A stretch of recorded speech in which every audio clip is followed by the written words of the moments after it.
Welcome, fellow modelers and fans of military vehicles. This is Military Mondays here on Diecast Emporium, and in today's video, we're going to be taking a look at the DUKW, known all around the world as the Duck.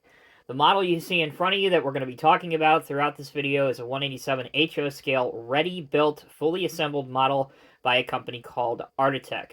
You can purchase this and many more models from the Small Scale Hobbies website. There will be a link down in the video's description. Alright, let's learn a little bit more about the real vehicle before we talk about the model. Universally known as the Duck, the DUKW first appeared in 1942. In essence, it was a derivative of the GMC 6x6 truck with a boat-shaped hull for buoyancy. The simple design made it easy to operate and maintain, and over 20,000 were built before the end of World War II, seeing service with all Allied forces. Designed to carry supplies from ships to the beach, it could in fact travel much farther inland, carrying troops or even light artillery. A number of weapon-based versions were produced, including the Scorpion, which could be used as a rocket launcher. Despite the limited load-carrying capability and temperamental performance in rough terrain, the DUKW was a sturdy and reliable vehicle and has often been described as an Allied war winner. So it only took a crew of 2 to drive this vehicle or operate the vehicle.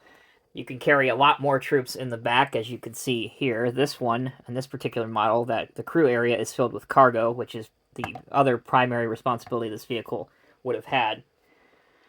It can go about 75 miles, that's its total range. Didn't have much in place of armor, nor did it have much for armament. Typically, the only defense that this vehicle would have is obviously its speed, and, you know, the guys in the back with their Thompsons and M1 Grams.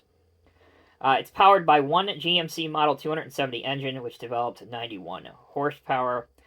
Maximum land speed was about 50 miles per hour. Maximum water speed was about 6 miles per hour.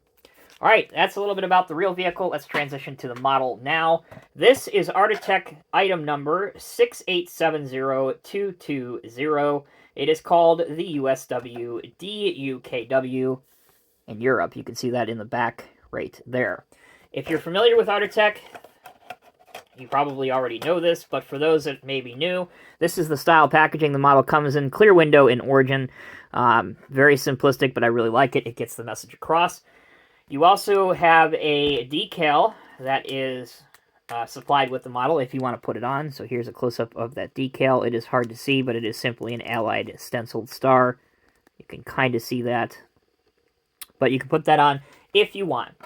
Alright, nothing is functional on this model, including the wheels. They don't roll, but the level of detail is unmatched, and I've said that about pretty much every Artitec model that I have. These are tailor-made for wargaming and also static displays and dioramas. So these are not meant to be played with. They are not functional models. But if you do want an example of a historic military vehicle that is beautifully presented in HO scale that you can literally fit in the palm of your hand, Artitec is the way to go. So detail highlights include all of the equipment in the back, the spare tire at the rear, the jerry can, shovels, the different stars, such as the stenciled Allied star on the top and the sides, several different bumper bar buoys, that kind of stuff. This is an amphibious vehicle, of course, so you would see that. Here is how it would be powered in the water. Hopefully you can see that. That's a propeller shaft in the rear. But yeah, it's a pretty cool model. I'm quite pleased with how it turns out and how it looks. And again, if you would like to add one to your collection, click on the link in this video's description. That'll do it for this week's episode of Military Mondays. Thank you all so very much for watching. Until next time, take care, be well. I'll see you in the next review.